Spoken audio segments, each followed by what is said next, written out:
Video games just seem to be getting more and more expensive nowadays. I mean, there were always expensive games, especially going back to like the NES and SNES, since there wasn't as much of a standard price for a new game, until around when the 360 and PS3 came out.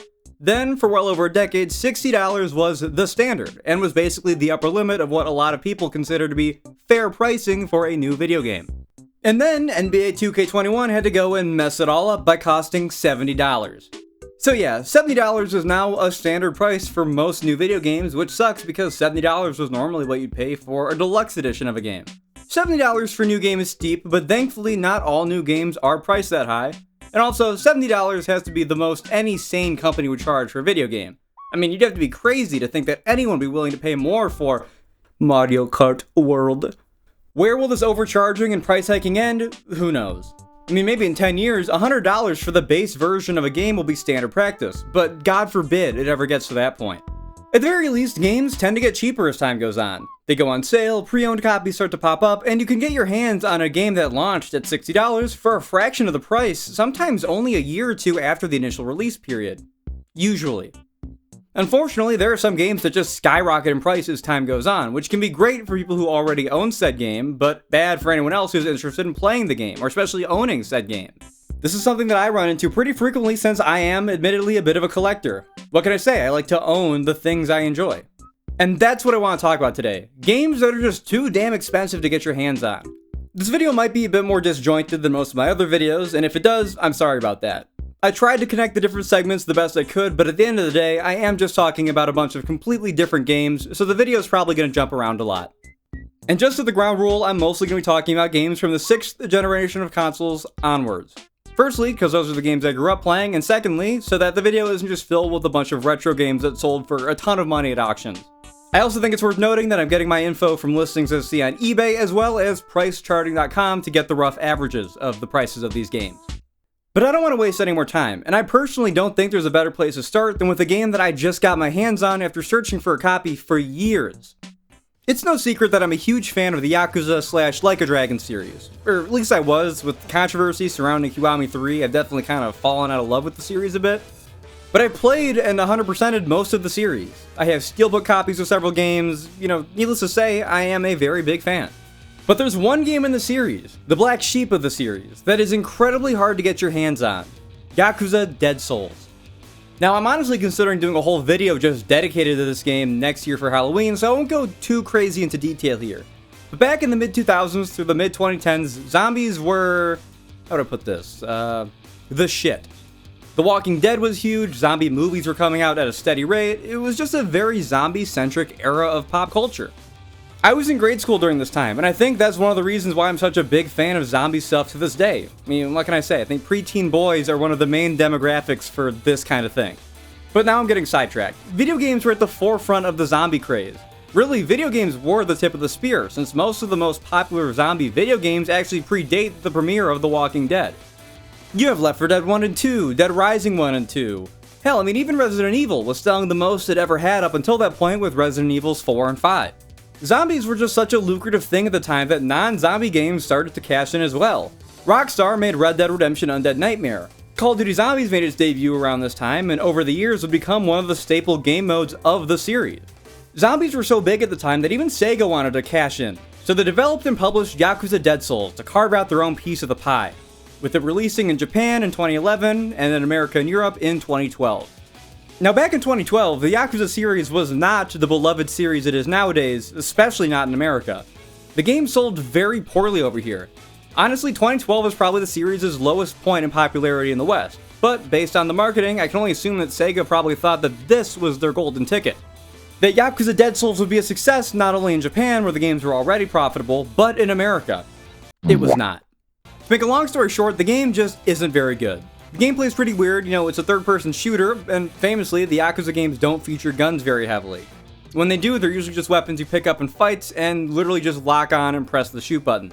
Since Dead Souls features guns nearly exclusively, the gameplay was overhauled and it controls very poorly. But the most infamous thing about the game is its horrible performance. By the time Dead Souls launched, the PS4 was only 2 years away, only 1 year if we're talking about the American and European release of the game. The PS3 was just an older console by this point, and Dead Souls really pushes the console to its limit. The game targets 30 FPS, but as soon as anything starts happening, the frame rate just plummets. The game only really appeals to people who are already fans of the Yakuza series, and as I've said, there weren't many of those outside of Japan in 2012. The game sold horribly, and most people who did play the game didn't end up liking it. And this led to Sega basically giving up on making the series popular in the West for several years, and just giving up on releasing the series at all in America for several years. Since the game sold so badly, copies are very hard to come by. I got my copy for $90, including the case and the manual. Japanese copies go for a lot cheaper, but then you'd have to deal with importing it and knowing how to read Japanese to actually play the game. But American copies usually float somewhere around $75 to $80, but I've seen copies go upwards of $150. But the specific genre of game that seems to skyrocket the most in price are horror games, especially horror games from the 6th and 7th console generations. And this makes a lot of sense. Horror is a much more niche genre than a lot of other types of games, and plus, this was before the time of Let's Players on YouTube like Markiplier bringing more attention to more niche horror games and giving them huge amounts of exposure. Outside of your Silent Hills, Resident Evils, and your Fatal Frames, most horror games from that era have just faded into obscurity. And with obscurity comes profitability for those who want to cash in. And speaking of Silent Hill, that is a series that is incredibly expensive to get your hands on, primarily due to Konami not providing any way to play any of the older games on modern consoles. Okay, well, no good way to play the older games. All the games are pricey, but out of the main entry, Silent Hill 3 is the one that goes for the most, since not counting the bad HD remaster, it was only ever released on the PlayStation 2. Where Silent Hill 1 can be bought on the PS3 store, and Silent Hills 2 and 4 are on PS2 and Xbox, and you can buy Silent Hill 4 for like $8 on Good Old Games, which is a steal. But Silent Hill 3 goes for $150 easy and upwards of $300 plus if it's a complete copy. But even Silent Hills 1, 2, 4, and Origins can go for upwards of $100 easy. But the most expensive of all is Shattered Memories. It's a reimagining of the first Silent Hill and a release for the PlayStation 2, the PSP, and most notably, the Nintendo Wii. There's one guy charging $20,000 for the Italian version on eBay. But even more affordable copies can easily run you upwards of $400 to $500 for a PS2 copy. PSP copies are a lot cheaper, running around the $100 to $200 range, but I saw as high as $350 and as low as $45, so that version's kind of all over the place. And Wii copies are pretty consistently in the $120 to $200 range. And this is just because of a whole wide range of circumstances. The game was primarily designed for the Wii, launching first on the system in 2009. Horror games on the Wii were pretty rare since it was mostly seen as a very family-friendly system. Since the Wii's target demographic generally wasn't too interested in horror, most of them just didn't sell well. The only really successful Wii horror game I can think of off the top of my head would have to just be the Wii port of Resident Evil 4. The game ended up getting PS2 and PSP ports in 2010 since those systems are similar enough hardware specs wise to the Wii, but those versions didn't sell very well either. And the Wii port of the game obviously has motion controls, which many people just don't want to deal with, understandably so. But people also don't want to play it on a handheld, which combined with the scarcity of the game in general has led to the PS2 version being so crazy expensive. And this sucks because Silent Hill Shattered Memories is apparently one of the more underrated Silent Hill games. It's apparently super unique and unlike anything else the series has ever tried to offer. I say apparently because I've never played it and I probably never will for these prices, at least not legally. Hint, hint. Yeah, this video is taking a hard detour into a horror game speed round. I mean, what can I say? They are just always the most expensive.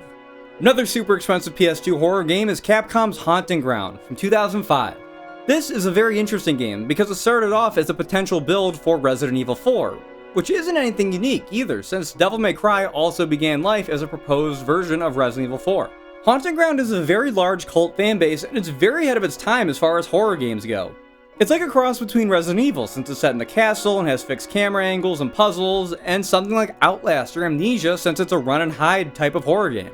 The different chapters even have different main stalker enemies roaming the map for you, which would become a staple feature of the Resident Evil series in the last 8 years or so since Resident Evil 7 came out. Haunting Ground also has a dog named Huey, who is one of gaming's best good boys and is a constant companion throughout the game. There's even an interesting mechanic where you train him as the game goes on by either praising him or scolding him based on how well he follows your commands, and he'll become more obedient as the game goes on if you train him right. Haunting Ground is a beloved classic of the horror genre, but if you want to play it, you're going to need to cough up the big bucks, since this one will run you anywhere from $300 to $500. And Haunting Ground has never been re-released anywhere. Fans have been begging Capcom for a remake or even a remaster for years, but to no avail. And this honestly surprises me considering how remake-happy Capcom is with Resident Evil nowadays. Rule of Rose is another. Released in 2006 for the PS2, this game was released to mixed reviews and lots of controversy due to some of the dark themes and topics that the game covers. This even led to the game never being released in the United Kingdom. It was banned there. The game has a very unique premise. It's like Silent Hill mixed with Lord of the Flies, but on a huge airship, which sounds super cool to me.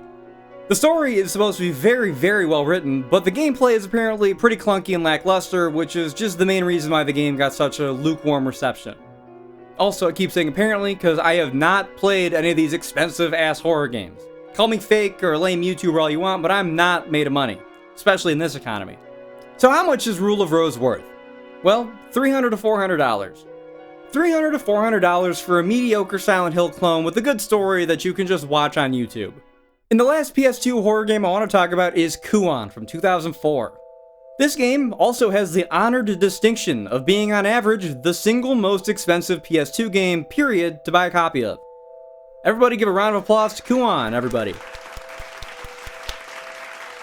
It's apparently a pretty standard horror game for the time. It's set in Japan and features Japanese folklore heavily, which most PS2 horror games did not do, aside from Fatal Frame and Onimusha, and Siren as well. Okay, so maybe the Japanese setting and focus aren't super unique, but it still does help the game to stand out amongst its peers. Gameplay-wise, well, much like Rule of Rose, Kuon is said to be very lacking. The one big example I know of is that this survival horror game has an infinite use healing item, which to me seems like it would deflate 90% of the game's tension and, horror. Since resource management and scarcity is one of the only things separating a survival horror game from a horror-themed action game. Really, the most notable thing about Kuon is who developed it. From Software. Yeah, before the Souls, Sekiro, Ringborn series became what they were mainly known for, From Software made a ton of other games, including horror games. Obviously there's Kuon, but if you want actually good horror games, the Echo Knight games on PS1 and 2 are supposed to be really good. Hell, they kept on making other games up until Dark Souls 2. After that, it's been mostly Souls games with the occasional exception like the newest Armored Core game. So how much is this Kuon game I've been talking about? $400 to $800, which is more than anyone should pay for any game ever, period, let alone a mediocre one. Okay, horror detour over. Who likes Futurama? Do I got any Futurama fans in the audience? Anyone? Or is it just me? Futurama is a really fun show. I binge watched it back when COVID hit and I was just a 14-year-old stuck inside with nothing to do. The show definitely got worse in its later seasons, and I haven't gone and watched the Hulu revival seasons yet, but it's still a show that has a pretty special place in my heart just for when in my life I watched it. Futurama started airing in 1999 and was airing during the 6th generation of consoles, which made it a perfect candidate for a tie-in game. Family Guy got one, The Simpsons got several, and Futurama got one as well, titled Futurama The Game. Futurama the game released on August 12th, 2003, and that date doesn't sound too special, and in normal circumstances it really wouldn't be. Sorry to anyone born on August 12th, I was born on August 15th, I get it, August birthdays are rough. Anyways, Futurama's final episode aired on August 10th, 2003. The final episode of its initial run, anyways. Yeah, Futurama wasn't a super popular show ratings-wise during its initial run, which led to it being cancelled after 4 seasons. You would think that this would set the game up for a slam dunk, to be the epilogue of the show, or at the very least to serve as some more Futurama to make the show's cancellation a little bit less sad for fans of the series. But no, this game just didn't get very much marketing at all. So you have a game made for a show that was already dead by the time it released, and it didn't get marketed much. But against all odds, the game actually, no, I'm just kidding, it flopped. It was a mediocre action platformer for a cancelled show. The game released on the PS2 and the Xbox, and copies for both run anywhere from $200 to $400 or more.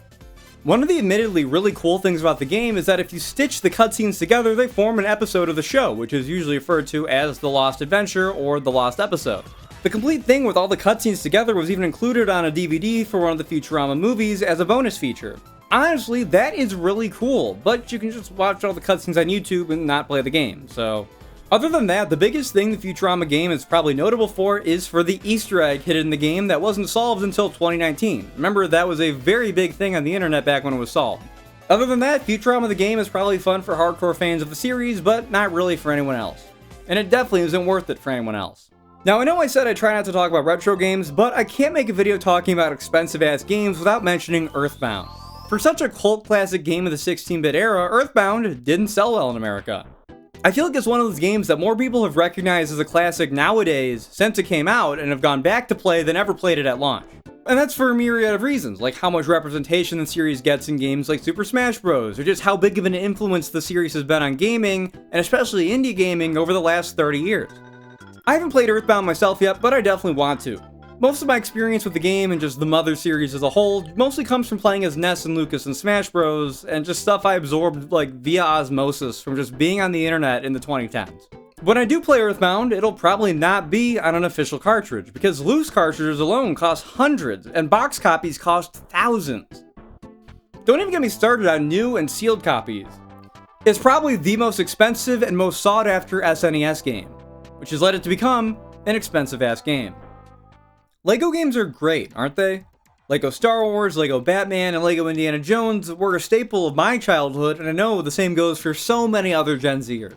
Even to this day, I'll still play LEGO games from time to time. They're just very laid-back games and are usually packed with so many references to whatever franchise that a given LEGO game is adapting, and it makes them really fun to play, even as an adult. One of my personal favorites was always LEGO Marvel Superheroes, which was also the best-selling LEGO game ever made, even more so than LEGO Star Wars The Complete Saga. And this is just because LEGO Marvel Superheroes came out at the perfect time, 2013. Phase 1 of the MCU had just concluded, and Marvel was the biggest franchise in the world. On top of this, the game released on October 22nd, 2013, just 3 and 4 weeks before the PS4 and Xbox One released respectively, and ushered in the 8th generation of console gaming. So you can play LEGO Marvel Superheroes anywhere on the PS3 and 360, or as a launch title for the new systems, or on any of the other consoles that were out at the time. The game sold like hotcakes, and to this day is one of the fan favorite LEGO games. One of the aforementioned other systems you could play it on was the Wii U, which is kind of the forgotten 8th gen console. I mean, you can still play it on the Wii U. It's a super cheap game for the system. You can get copies for it for like $10 easily. Well, you can usually get it for dirt cheap on the Wii U. As part of a promotion with Walmart, if you bought/pre-ordered your copy of LEGO Marvel Superheroes there, you would get a special version that included an exclusive minifigure of Iron Patriot. To this day, even though Iron Patriot's been in a couple of other LEGO sets, this version of the figure is exclusive and on its own runs like $50. If you want a sealed copy of the game including the figure, that's going to cost you. There aren't very many listings of this version of the game out there, at least not that I can find, so I assume it's pretty rare to find new these days. Honestly, I assume most people who got this version were kids who ripped it open and built the figure as soon as they got home from the store. I've seen a PS3 copy of this version for $100, a 360 version for $750, and a Wii U version for $1,800. Price charting has this listed as the third most expensive Wii U game on average, which just leaves me speechless because LEGO games are for the most part dirt cheap to get, physically and digitally. Do I think anyone's actually out here spending almost $2,000 on a rare copy of LEGO Marvel Superheroes? No, of course not. But I do know there are people who think that they're worth that much, which I think is only slightly less crazy. Anyways, what do y'all know about Poop Slinger on the PS4? Do you have any Poop Slinger fans in the audience? Well, this game is an April Fool's Day joke gone too far. Poop Slinger is a $5 game in the PS4 store that is pretty shitty, no pun intended. I can imagine it's fun as a gag game, but I don't think you'll find anyone grinding for high scores on this one. Well, there's this company called Limited Run Games, and they do limited run prints of games for collectors. And they did one for Poop Slinger as an April Fool's joke. And there are 820 copies of Poop Slinger for PS4 on disc. And they go for thousands. This gag accidentally became one of the most expensive video games of the last decade. And I think there's something equal parts saddening and beautiful about that. It's sad that people will try and profit off of anything, like even Poop Slinger. But also, it's Poop Slinger. I don't care if it's rare, I think it's fun to laugh at anyone who has thousands of dollars of their net worth tied up in Poop Slinger for the PS4. I think that's honestly even more sad than people investing their life savings into something like Counter-Strike skins. And lastly, I honestly want to talk about more games from the Xbox 360, since that was one of the consoles I grew up playing. But all the most expensive games on that system are collector's editions of games, which I didn't really want to talk about since those are obviously just in a whole nother league of pricing compared to normal games, and those really warrant their own video. But one that stuck out to me is Madden 2009, which you would not expect to be at all expensive. I mean, go to any used game store and they practically give away old sports games. They just don't hold their value at all since new ones get made annually. But this isn't any normal version of Madden 2009. It's the version with the special pink slipcover for breast cancer awareness. This was a collaboration with the Deanna Favre Hope Foundation, and proceeds from buying this version of the game would go to the foundation, which I think is a really cool thing. These copies were only sold during October 2008 for Breast Cancer Awareness Month. This made these versions of the game quite rare, and they've become a bit of a collector's item for Madden fans. This promotion for Madden 09 was also done with the Wii port, but strangely enough, I can't find any pictures or proof that the PS3 port got the Breast Cancer Awareness Edition. So Sony must just not care about breast cancer. You can get copies of the Breast Cancer Awareness Edition of Madden 09 for around $300 to $500. Both the Wii version and the 360 version are around the same price. No huge discrepancies here like with Silent Hill Shattered Memories. And I could keep going on for hours and hours about games that cost way too much money because people will place insane amounts of value into the strangest things, like Poop Slinger. And it's sad because 90% of the time, the most expensive games end up being ones that don't ever get a re-release or a port or a remaster. Or if they do, it's lackluster, like the Silent Hill HD collection. So paying these extortionate prices is often the only way to legally experience these games. Of course, if you really want to play these games, there are other methods. So first, you're gonna cause I got it like that. Flow so smooth like I got it on tap. Yeah, and I'ma say it be a good night while I'm on my Yingling, while I'm drinking Bud Light. Can you get it when you miss